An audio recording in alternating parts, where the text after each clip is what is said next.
just setting the tone, exactly what we predicted. I think this is going to be a close fight. Yeah, I mean, just starting with a draw really reminds us how equal this match is. They played a game, it's still equal, and I think it's living up to that expectation so far. As for this opening, Tanya, rook b1 is kind of a way to stop bishop b4. Black often wants to take on d4, trade pieces with a bishop b4 check, but rook b1 says, I want to keep the fight alive, keep more pieces on the board, and look at this unconventional way of playing chess, right? H-pawn up the board, modern computers. I love it. And the H-pawn doesn't only aim to get to h6, which has been stopped, but the idea of activating your rook without the need to actually castle to bring it to the game. So we have a rook left here, the rook attempting to line up against the black king with threats on that h6 pawn. This is definitely part of the plan, part of prep that Denis has with the white pieces in this match against Arjun.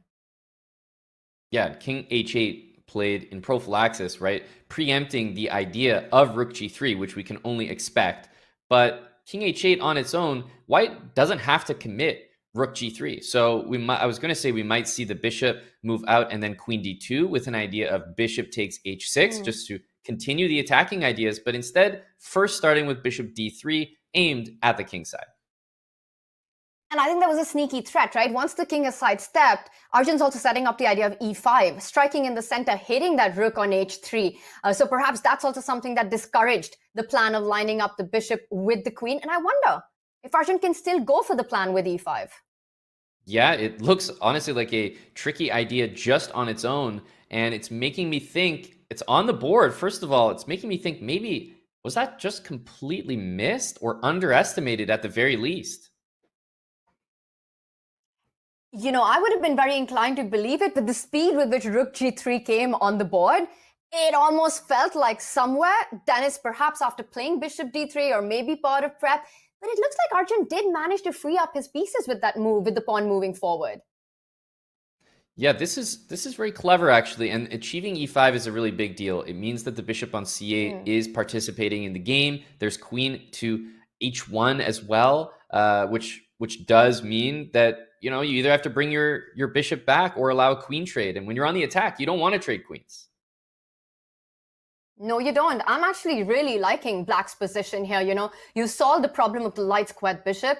You pointed out the ideas of the checking, and there we've got, well, the first question mark appear, which is a very natural move. And usually when that happens, one does get the feeling that things haven't gone as per plan for white here. Bishop e3, a mistake. Yeah, and the move really doesn't look that bad. But obviously bishop e3 not liked by the computer here, and I'm still trying to figure out why. Takes on d4 followed by knight to c6, and we can immediately see the engine's arrow. That's not from me, Tanya. That's bishop h6 being pointed out without the queen backing it up. That is incredible stuff. And it is the only move. It is the best move in the position. I'm not sure if the second move gives a huge advantage, the second best move gives a huge advantage, or is better for black. But usually when the blue arrow appears, it means that white must find this idea. Bishop takes pawn, not the most obvious. I'm guessing the idea is next to bring the queen to attack that pawn on h6 once the bishop is captured. Yeah, and I'm really wondering what's going to occur afterwards, because let's say you take on h6, black is going to recapture. And, at this point, I'm wondering if the players are calculating exactly that. I can just put it on the board here while we take a look, waiting for a move to happen. Takes queen to d2, attacking this pawn. If you bring the king up, right, you're kind of walking into this discovered check, which can only be bad. So it's making me think here, queen can come back to f6, but Tanya, this is going to get extremely messy. e5 is in the position, maybe some crazy move like bishop g6 in order to take the h-pawn. This is wild and definitely what the players are sitting there calculating. 100%, because you don't take this much amount of time on this move if you're not thinking about bishop takes pawn. I'll also quickly point out that after bishop takes pawn, queen h1 check. White is not intending to move up the king, because then you trade win material and you're super happy. But Denis has bishop to f1, and suddenly that queen on h1 misplaced, and white's attack will be even stronger. Yeah, and we're talking about this crazy move because the engine has brought it to our attention. However, there's also a skirmish going on in the middle of the board. pawn takes on c5 is a perfectly normal move. It looks like it might even just win a pawn, and you take back with the bishop, hitting the rook. Not to mention d5 is also very nice. We have a great central pawn mass. So really, so many tempting moves in this position, Tanya. And that's exactly what we just saw on Denis. With a shake of his head, it's so difficult to calculate and navigate through these complications. And he doesn't go for either of these two options. And this is what usually happens, right? You're tempted to make it, but you can't find the path forward. And you end up making a mistake. Bishop b5, allowing black to trade that bishop on e3. Knight takes pawn. And I think Arjun finds this. Knight takes pawn, get rid of that dark squared bishop as quickly as you can. Yeah, and it looks like a very, very obvious move. So there's nothing special about knight takes d4.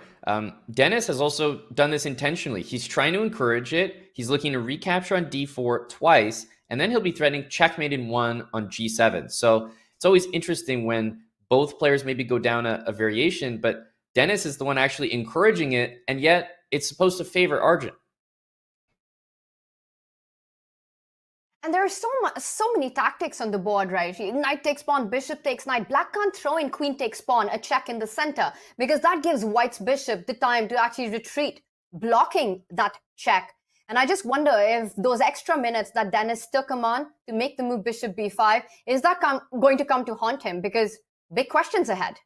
Whoa. Yeah, and queen takes Lots of queen e4. takes pawn. Maybe not the most accurate move, but certainly a great move. Taking a center pawn makes a lot of sense. Guarding the knight. There was something he didn't like about knight d4, and honestly, it was what Denis was preparing. Just centralizing the queen, hitting the g7 pawn. He did not want to allow it. Instead, I think Arjun feels safer pinning the bishop so that it just can't cause all the devastation that we've been calculating.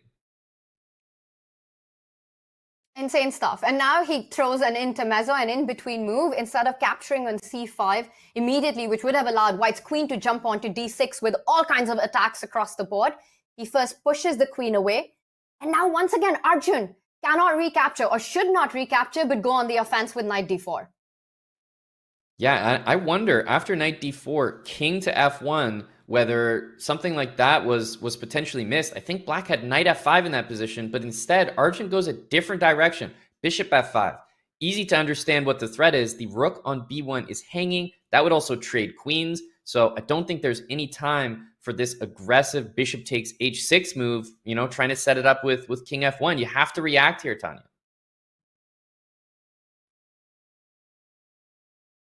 It's already a very fascinating battle. And Denis here, he slows down. He doesn't have time to unpin that bishop, as you're pointing out. Black is also setting up rook c8, lining up against the white queen on c1. Yep. Yeah, if we're looking at this position, it really feels as though unless there's a breakthrough sacrifice, I'm starting to just, optically enjoy the way that Arjun has set things up. He's got the queen centralized. The rooks are coming into the middle, two beautiful open lines. And I tell you, Tanya, the move knight d4 at all times looks really troublesome. Especially because it comes with a tempo, and it is on the board. He hits that bishop on b5. Rook c8 still in the air. f3. And this is what Denis has to do now. He has to go all in with the chips that he has, right? You can't play slow in such a position. Attacks the queen. I mean, yeah, knight to c2 is available. I guess there's also a kind of a crazy looking queen to h4 move to hit the rook, pin the rook, and I wonder what happens after that. I think the idea is to go king f2 perhaps after queen h4, because you really want to be threatening bishop takes pawn on h6. You don't want to bring your bishop back. There's queen h1 ideas which look devastating as well. So he's perhaps counting on the king, and he does it. Yeah, it's all on the board right now. Bishop takes h6. We've sort of been eyeballing that from White's perspective the entire game. The time, Tanya, is starting to tick down as maybe queen f6, the engine saying, find this move because it's the main way that you can stop bishop takes h6. King f2, I think, caught him off guard. And Arjun doesn't find it. He plays another move that looks strong enough to defend, because you're stopping that check on the h line and hoping for a rook g8 if needed after a sacrifice. But it looks like Denis is on the offense. He's using the other side of the board now, pinning that knight. Yep, and watch out for knight f5. It's a really nice move that hits everything in the position. I bet that this is the plan on the next move. And even though the eval bar says that the game is absolutely level, Aman, I think a draw is the least likely outcome right now. Yeah, exactly. Equal with best play, but I tell you, we're already seeing a question mark move given. Pawn takes on c5 is what the engine is looking for, but how can you not play knight c2? You must, and that's exactly what he's done with 15 seconds on the clock. The most natural move, hitting the rook, hitting the bishop. He said ideas of rook f4, attacking the black queen. You need to constantly be on the offense here. Oof. Yeah, at this point, It's queen e7 being given a blunder because of rook to e4, disconnecting the bishop from the knight on c2. And Denis finds it. He finds it with 11 seconds remaining on the clock. He gets the brilliancy in, and he's winning big material right now. But wait a second, Arjun's got his own tricks. f5, forking the two rooks. Oh my goodness. And I wonder, are we going to see this bishop e5 idea? Yes, rook g8, there's bishop c4, but it's not clear that this is winning.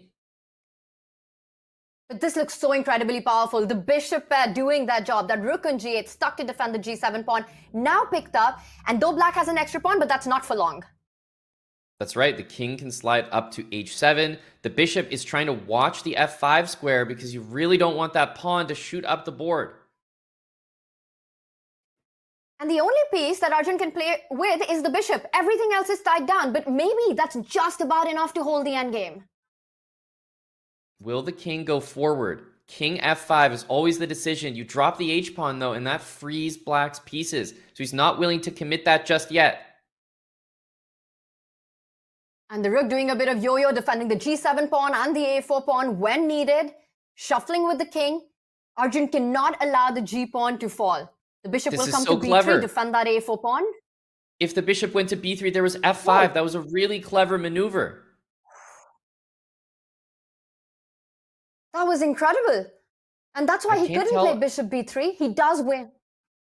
I can't tell if he just got baited there. Taking h6 almost seemed to help Arjun free all of his pieces. But honestly, I don't even know if this is winning here. Bishop to d5 covering the square, but dropping the pawn with check.